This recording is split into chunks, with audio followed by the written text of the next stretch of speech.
People love him already. He's got the Rhode Island twang. The long pass to Moore and a pin block from Martin. Tune in to Cam's Corner. He's going to make it here. Draws the foul for another Rhode Island and one. Podcast, got his own podcast. It's good off the backboard and in. On a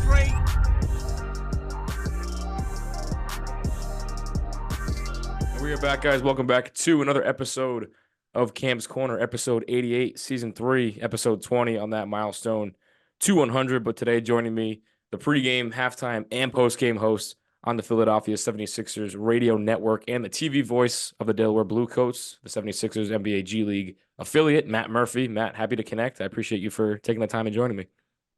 Thanks for having me, Cam. Episode 88, you said? Yes, sir. Oh, good stuff. I can't wait until you reach that 100 mark. That's awesome. Yeah, trying to cap it off before senior year ends, graduating in May at the University of Rhode Island. So trying to get as many fruitful guests as possible because, like I told you myself, I'm a aspiring broadcaster. So people like yourself, more players at the high level. Like I just had Zed Key, who plays at Ohio State. So players of that caliber, more high-end players. It's really cool, the people that I'm able to connect with too. So, every podcast I've ever heard that promotes an episode 100 or some milestone episode with a big guest, I always click on those. So no pressure, but you need to make sure you get somebody good for 100. Yeah, I had Joe Mazzulla on my first episode I ever did, and I always look back at it and I'm like, I wish I had him kind of like in the middle, because that's where I kind of got started to get more comfortable. And but hopefully maybe he can make a full circle entrance and be at that 100 episode mark. But excited to have you on today. So you're a South Jersey native. Before getting into your broadcasting journey, just talk about what it was like growing up in South Jersey and like where your passion for sports really started. Yeah, so South Jersey, part where people are fans of the Philadelphia teams, definitely, which included my family.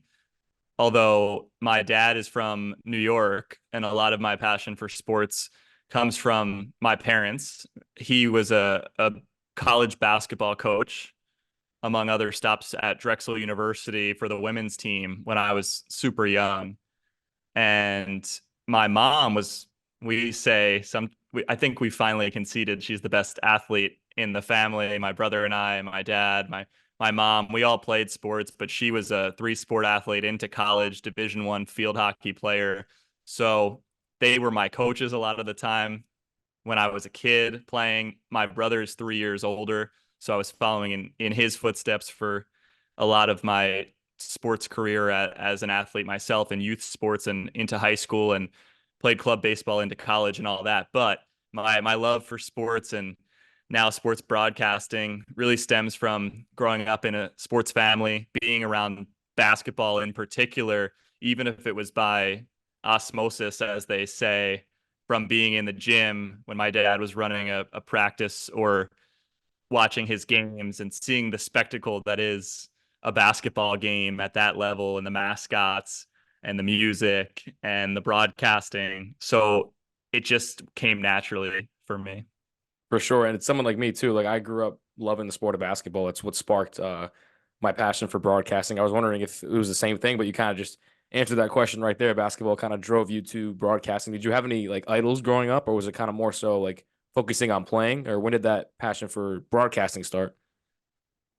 I did play basketball, and it's always been a huge love of mine. My primary sport, though, the sport I played for the longest, was baseball as a left-handed pitcher. Basketball, my high school team was very, very good, matched up with Carl Towns in the state final in New Jersey a handful of times, but I didn't play all 4 years because of how good our program was. So I focused more on baseball as a player. My brother was part of the program a couple years before me on the basketball side. But yeah, like always being around it definitely makes sense why I maybe picked up the broadcasting side of it a little bit quicker. I just had always heard the terminology and things like that. So from a playing standpoint, it didn't maybe last as long as some other sports, but as a fan, you said some idols. Huge Allen Iverson fan, even though it was the tail end of his Sixers career and the finals run I was still pretty young for. But that's what makes working for the Sixers now even more special, is hometown NBA team coming up through their G League system which the G League has grown. I'm grateful that my timing in this industry has coincided with the growth of the G League, even though it's been around since those early 2000s. So as a fan of Allen Iverson and that team, was definitely a college basketball fan growing up, and AJ Redick and the Duke teams. And he was actually on the Sixers when I was first getting started, and a fan of the broadcast. Mark Zumoff at the time on television. Tom McGinnis has been doing radio for the Sixers for 29 years now, 29 seasons. And now I work with him on every single Sixers game on the radio, and hearing the national broadcasters as well who call NBA games and college games, many of whom also went to Fordham, like myself. Mike Breen, the voice of the finals, looked up to all those guys on the broadcasting side and those Iverson Sixers teams, and had my eye on the college game too. Yeah, for sure. Mike Breen is definitely somebody that I try to implement my skills around. Obviously, it's tough to achieve greatness like him, but going off of that and looking at the people that you grew up listening to and grew that passion for, when did you kind of seek the interest in going to Fordham? High school comes around, and were you already knowing what you wanted to go to school for, or was it kind of like up in the air once you got there? Well, speaking of Mike Breen, I mentioned that my dad grew up in New York. He's from Yonkers, and he attended the same basketball camps that Mike Breen was, I believe, still playing. I understand he was a pretty good player in his day. So he knew about Fordham. He knew as the years went along that Mike Breen was on the air at Fordham, and other people from Fordham have gone on. Like Bob Papa is the radio voice of the Giants. So it's not just basketball with your guys from Fordham like Mike Breen, Ryan Rucco, Spiro Ditas, all these people. But yeah, like Mike Breen was a huge inspiration for me, and still is. But that came a little bit later because I knew I wanted to work in sports, but I looked at Fordham because of the New York connection with my dad knowing about the program and all that. But I didn't go there to study communications right away. I actually, my degree is in economics, and I knew I wanted to work in sports, but I wasn't quite sure how, which is such a common situation to be in. And I thought maybe going the business route would allow me to be a sports agent or work in a front office somewhere in any sport. So I get on campus, but he encouraged me to check out the radio station, even as an extracurricular, but it turns into basically a full-time job. And then you're a student worker, and much of your time outside the classroom is spent calling games, covering games. You get to cover the pro teams in the New York City area, which there are many, and podcasting and all that. So I caught that bug the first week on campus in college and really never looked back. Was heavily involved in 4 years while keeping my econ major, added a communications minor, but it was about my sophomore year in college where I really decided that this is what I'm going to pursue as a career. Yeah, and I'm sure the programs at Fordham, along with like schools like Syracuse and things like that that have those like top-notch like sports media programs where students are able to, get the most out of their education. Like for myself at the University of Rhode Island, very fortunate enough to be able to call games on like ESPN Plus, alongside with the radio as well. So definitely like you got to take advantage of those opportunities for sure. So and that's really coming along in recent years, right? So my background is in radio, but it's so promising for anyone in this field that the ESPN Pluses of the world and other streaming services are out there. There's more ways than ever to broadcast a game, to consume a game as a fan. I did a few Atlantic 10 digital network assignments for men's and women's basketball, which got me a little bit of taste of being on camera, but a lot of it was radio. And right before we started recording, I saw that ESPN and Fox and Warner are merging for a new streaming service that's going to carry a lot of live sports. So I am optimistic about where broadcasting is going, and that's good for students to get hands-on experience with video broadcasting in any position, announcing, camera work, production, graphics, because all of that, there are many roles that people don't know about. So that hands-on experience that you and I speak of, hopefully there continue to be more opportunities in it. Yeah, and it's crazy to see how quick things like turn around. Like you look back, already 4 years for myself. Like I'm already a senior, so very again grateful to be able to take advantage of those opportunities. But when you look back at your first start, your first time behind the mic, run me through that and like reflect on how you felt, the emotions going through it, and then like looking back on it, how you've grown since that point. I did call a game, maybe two, at the Ryan Center at Rhode Island. I don't believe in watching recent games that it's still Alex and Ani court, which it was during my era. I forget what the court is named now, but I loved the arena. I liked the Ryan Center a lot, that intimate feel, but it was not my first game ever that I did. But Fordham and the University of Rhode Island, both, of course, Atlantic 10 rivals among the three sets of Rams when you loop in VCU as well. But my first game was a non-conference game, and I had done practice games, which it was a pivotal part of the process because at our radio station, it's a 50,000 watt NPR affiliate. So the football games and the men's basketball games, there was some clearance involved in getting your voice heard on the 90.7 FM side of things. So I had done some practice games. And then finally, this was the 2016-17 season. There was the crossover period between football and men's basketball, where some of the announcing crew is caught up in football season. So I'm on the men's basketball, and I had the executive producer Bob Aarons of WFUV Sports sitting by my side, and he is someone who I knew at that point had mentored the Spiro Ditas and Ryan Ruccos of the world, and is close with Mike Breen. And he was along for the ride with me, just to first game on the air, just make sure everything went well, encouraging me the whole way. And it was the NYIT Bears and the Fordham Rams. And it was the process of doing all the board preparation for the first time and seeing what I liked and what worked and didn't work. And from there, I was off and running. I just really love the nature of a live call. I love doing radio shows and podcasts and interviews, and writing and other things that we all have to do as part of this business. But when the ball is thrown up for a live basketball game, that feeling that I get is just unparalleled. Yeah, there's nothing like it. I remember like the first time I called the game on like ESPN Plus, and like the second that the ball was in the air, tip ball, like the emotion is just like, it's just like live, like nothing. You don't feel anything except like what's happening in that moment.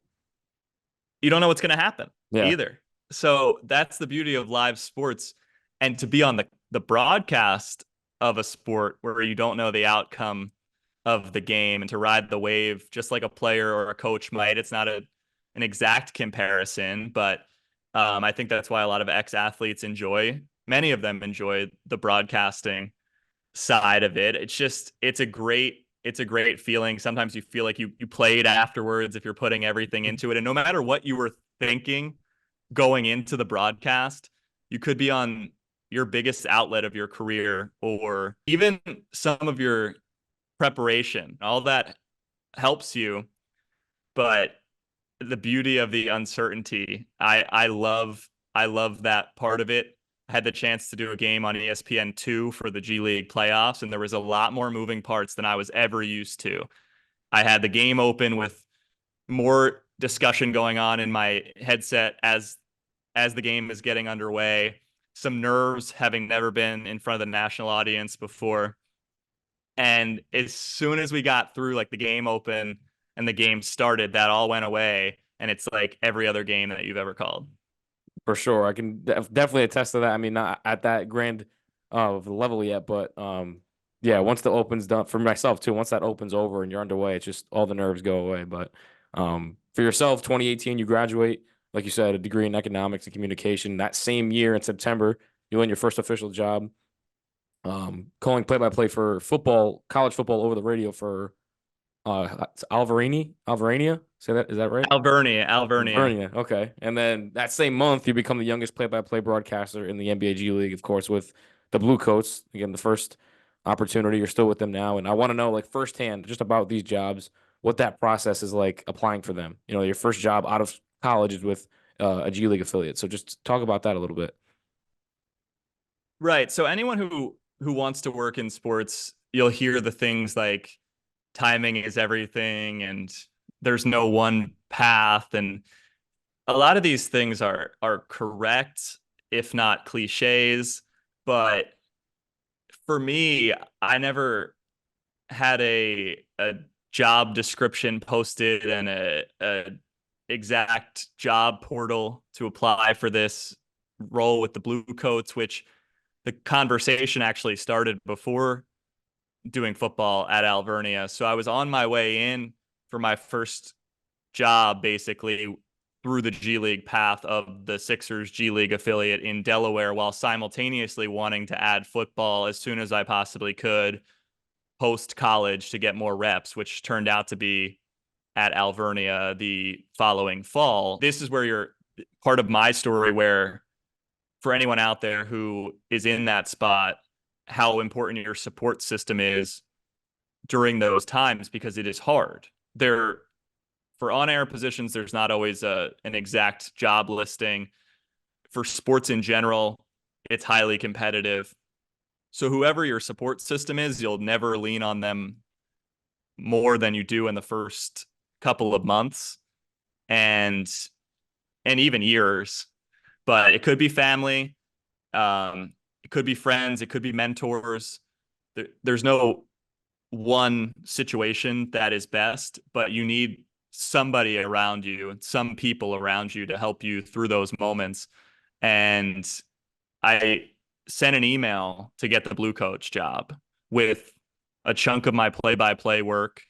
And the timing was that they wanted to interview me for announcing and also help with public relations and social media, kind of a jack of all trades type of entry-level role, which took fruition that fall around the same time that I was doing college football for a Division III school, Alvernia in Reading, Pennsylvania. So take chances with your work. No one's going to necessarily have a posting out there that fits you perfectly. You never know who's looking for what at what time, and then it's about making the right impression when you get in the door. But it's very difficult, which I think that's where like this grind comes in, of having people around you who are going to lift you up personally and professionally. And I know that everyone's situation is different, and it can be challenging financially, mentally, all that stuff. But that's where people who support you and are always encouraging you, and no matter what, if helping you improve, sometimes with critique, but also complimenting you, it just gives you that extra gear to keep going. And you need that the most at that point in time. And I needed that as I was trying to prove myself with the Bluecoats in a variety of ways, because the staff was so small, but I got tons of hands-on opportunities. That's what you're looking for. That's what people are looking for in their first job, is the chance to do a lot and have a lot of responsibility. So it was more so you kind of sending out emails to jobs that you think were best fitting for you, because obviously, like you said, there wasn't like exact postings, but it was more so you reaching out to a variety of different people. Yeah, sometimes there might be a job posted for you that works. That just wasn't the case for me. And I emailed them because it was a local team, but that wasn't a deal breaker. I would find brands and teams and I got the timing worked out for me with a local team. But generally speaking, for anyone else, I would find brands and teams that you are inspired by, that you might want to work for, and reach out organically with some of your work, or to set up conversations and see what happens. But because even though that was my situation where it was connected to a Philadelphia team, I was willing to go anywhere in the country to get that start. But who knows what happens if it's not a local team, because I needed that support system from home, and not everybody is fortunate to have that and have people driving distance from you while you're getting your foot in the door. So I don't think I'd be where I am today if it wasn't the case that the team who took a chance on me was local.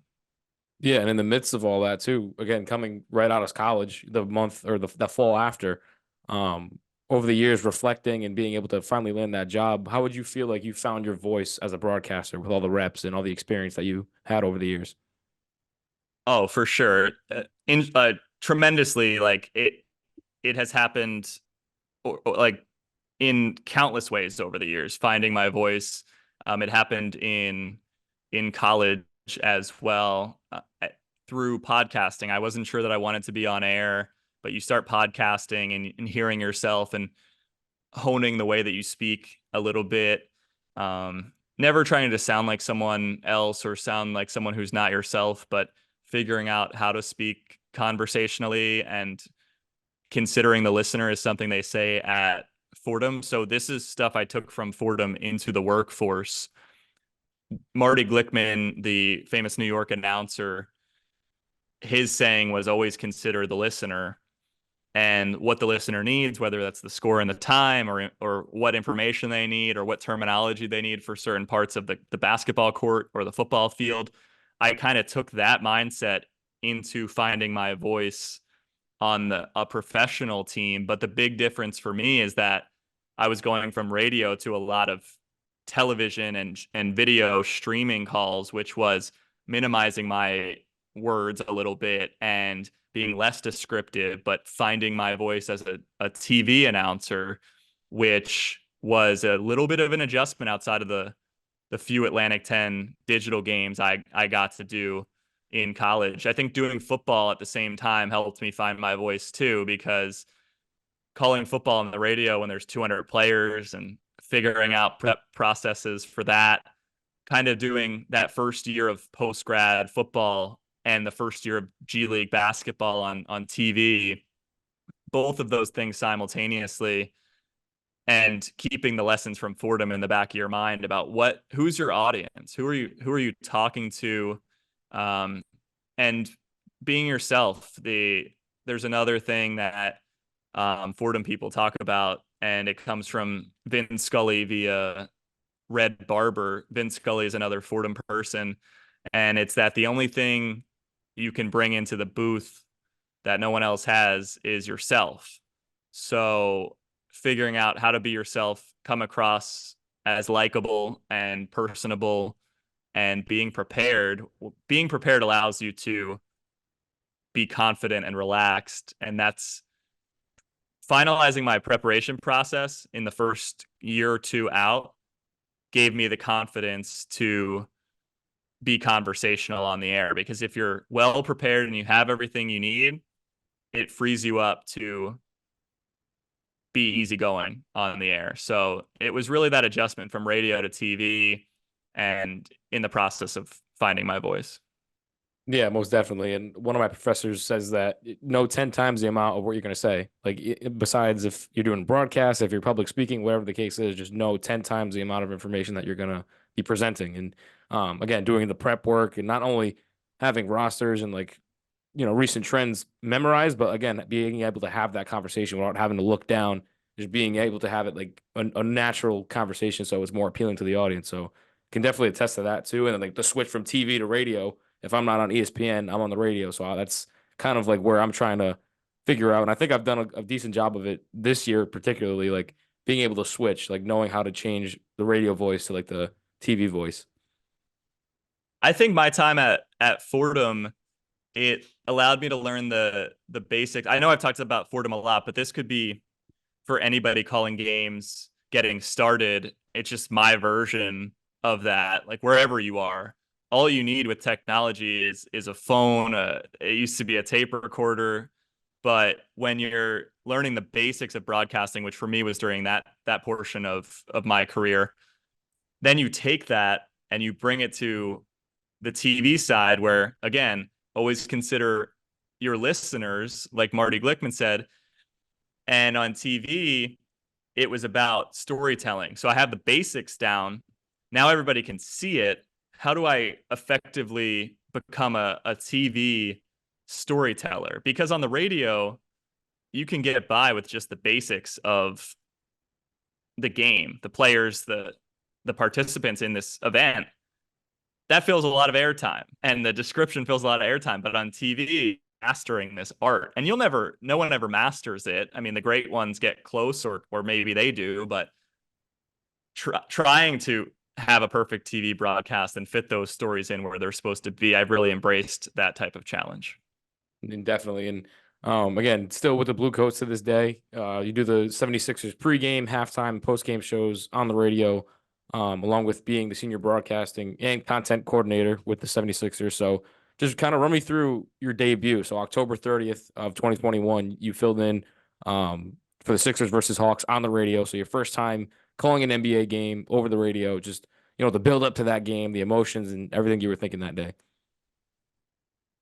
It's funny because I did a podcast interview during COVID where I mentioned a goal of how everything I was doing at that time, which was still with the Sixers organization, but mostly on the G League side, was building towards hopefully one day calling NBA games. This is before I ever made that debut. And I was just thinking back to that time and what you try to do to put yourself in the best position. You have to approach every day trying, and it's like a mindset thing. And it's not like visualizing or however you want to phrase it, but having the belief in yourself that something like that will happen someday encouraged me along the way. And some other people might help you on that journey, support you, say that you can do it,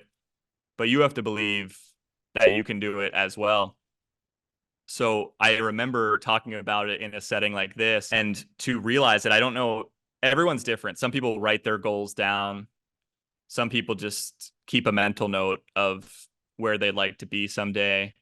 I have written goals down over the years. At one point, I probably wrote that I wanted to call an NBA game. And could I have predicted the circumstances with which it happened for me? No. I mean, without getting into too specific of details, it's the Sixers got a new TV announcer who has become a great friend and mentor. And I say friend first, with Kate Scott from the Bay Area, who took over the Sixers TV job, but still had obligations on the radio during the NBA, the early NBA season, her first year. And Tom McGinnis would go from radio, also a great mentor, to the TV side.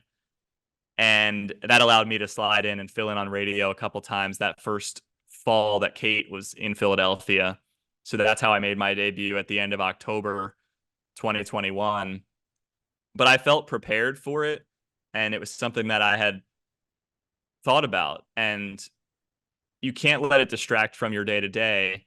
But I was fortunate because I had about 5 games on my schedule that I knew I was going to be calling because of the football schedule for Kate. So I would prepare each week for essentially one NBA game on the weekend, and it allowed me to get into a nice little rhythm. But once the ball tipped off, I was ready. I didn't put too much pressure on myself.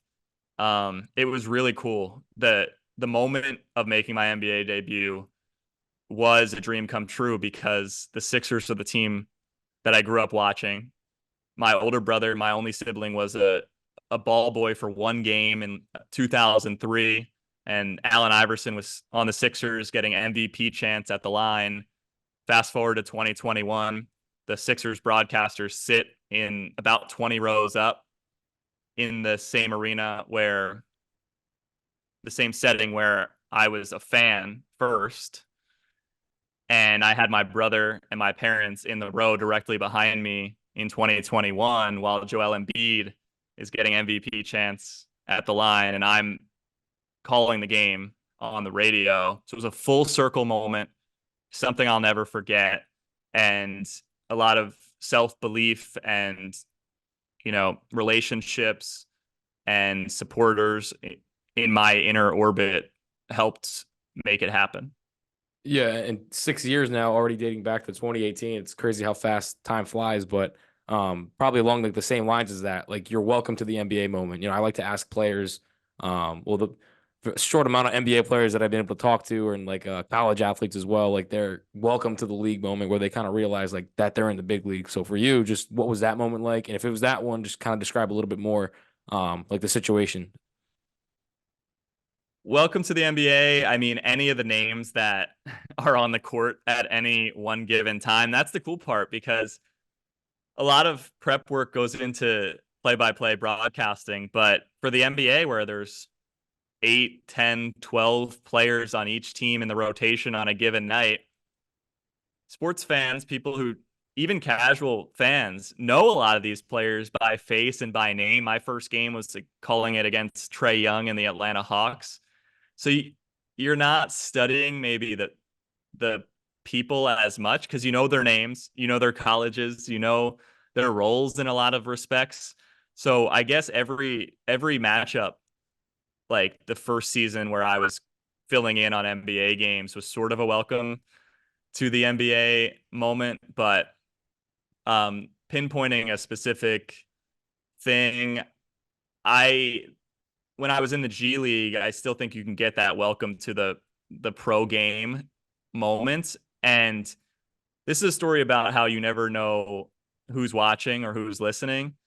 Because I got my foot in the door in the G League, some of those games are on NBA TV, and everyone in the NBA universe watches NBA TV and any of the networks where the NBA is covered. So I found out years later that one of these G League games on a Sunday afternoon was on in Doc Rivers' office when he was coaching the Clippers. Mark Kestisher from ESPN said, "Hey, I walked into Doc Rivers' office and you were on the screen doing the game open for the Bluecoats G League game." And that was a welcome to the NBA moment, as I'm part of a product where NBA personnel is invested in checking this thing out. And you have to be on your game every single time, because you never know who might catch you for a split second. And that's not to say that Doc Rivers would remember seeing me or recognize me or help me on this career path, but someone else might, who catches you. And that was kind of a wow, welcome to the league moment. But any of the games where I called in Philadelphia in front of the home crowd with my family there supporting me was truthfully the welcome to the NBA. Most definitely. And now being, again, the senior broadcasting and social media like coordinate, and having all these different responsibilities, again, kind of like all tying into one, but still on that broadcasting journey, so to speak. Having all those opportunities, and the schedule, of course, probably being jam packed, but being able to talk to players courtside, pre, halftime, post game on the radio. So much goes into it. Alongside like the welcome to the NBA moment, what's been your most memorable moment behind the mic with the 76ers? Wow. So I've had some good games to call. I think anytime I get to share the mic with Tom McGinnis, who I mentioned as the 29-year radio voice of the Sixers, to work with him on a daily basis, having grown up listening to him, that is special to me. Working with my colleagues, such as Lauren Rosen on any Sixers coverage, or D Lineham on our Bluecoats TV coverage. Anytime I'm able to work with these people, it's always a thrill. But I've called an overtime game against the Timberwolves in Philadelphia, which was incredible. I've called some big time Joel Embiid performances, and these are all things that I will never forget. I hope I'm not forgetting anything right now. It's probably so many when you look back at everything. Yeah, it's just really cool. I mean, when you asked me about welcome to the NBA and seeing players courtside, I was walking down the tunnel, and coming out to warm up was LeBron James, and going back of house was me. And it was just the two of us walking down a hallway, and it's LeBron James, maybe the best player to ever play basketball, if not one of. And that's the welcome to the league, that's just part of your job. And then being in media availabilities and press conferences with those people regularly. Earlier this year, I got to call a game against the Suns, filling in on the radio and calling a game with Kevin Durant. They weren't at full force with Bradley Beal. Calling a game with Kevin Durant as part of it was just another reminder of where the journey has taken me. Nice. And for someone like myself too, again, coming down to the last few questions, last few minutes, I'm 21, graduating from the University of Rhode Island in May. So, definitely trying to seek some opportunities and see what's available. Definitely going to try to implement those practices that you said in this episode into my own. But again, for someone like myself, aspiring sports broadcasters, what would you say is the best practice for getting a job right out of college like yourself at such a young age? So I think my answer here is to take advantage of your time as a student and the people who want to help you succeed. It's a competitive business, but you can talk to a lot of people in all walks of business, sports included, who want to help people and will give you 10, 15 minutes of time so that you can pick their brain. So I think networking that way, in the right way, that's not always about I'm looking for a job, and more about the wisdom that you can get from people. And you'd be surprised at how many people are willing to give you their time. You'd never know if you don't try. So instead of just networking a certain way, how it always is done around you, shoot for the moon a little bit and try to have these conversations that will continue to guide you. And I say you, not meaning just you, Cam, but anyone out there who in whatever you want out of this business, this life, that type of thing, find the people that can help you and you utilize them. And then this is time relevant in the sense that it's Super Bowl week as we record. And I had the chance to interview Kevin Harlan, who is the voice of the Super Bowl on the radio for Westwood One. And I know that he oftentimes makes, to my earlier point, makes time for students and young people all the time. But he made time for me during a Super Bowl week of Eagles Patriots in 2018. And something he said that sticks with me every single day, because this is hard for everyone. Life is hard, but something that sticks with me in what I do, he said, stick with it. There's nothing like waking up in the morning, you get out of bed and your feet hit the ground and loving what you do. So I try to keep that in mind and realize that it's not always going to be easy. All of us understand that life has its challenges, but being optimistic by nature, having that sense of optimism, like Kevin Harlan says, sticking with it for something that you love, whatever that might be, has served me well, and I think can serve others well as well.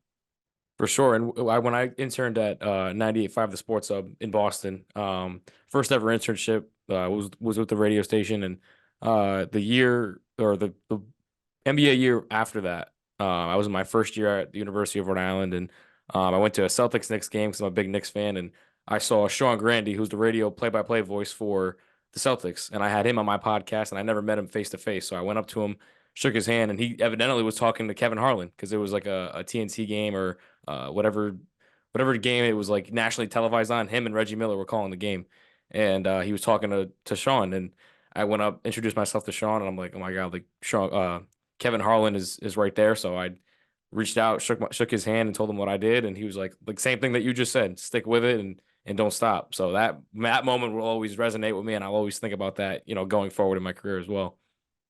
Sean is impressive. He's got really good stats on his social media platforms about the Celtics, and he also posts stuff so frequently throughout games that he's calling. I have no idea how he possibly does that. I don't know him personally, but I definitely respect him, and he's the Celtics. You've got the Knicks covered. I will forgive the Knicks sweatshirt going against me as a Sixers rival here, so to speak, in Cam's corner. We can let it slide. Yeah, I mean, I'm not ill-fitting for the episode, but I wear New York proud on my sleeves. I mean, I'm not from New York, but just growing up a Knicks fan. And again, now seeing where Joe is at, like I mentioned to you, how close I was with his family growing up, it's kind of tough not to root for the Celtics at the same time. So I also wanted to cap off asking you if you knew, I'm sure you know him, but I want to know how close you were with Sham God Jr. He was under Joe. Joe coached him at Fairmont, had him on Cam's Corner a few times, and we've been able to connect over the years. But how close are you with Sham?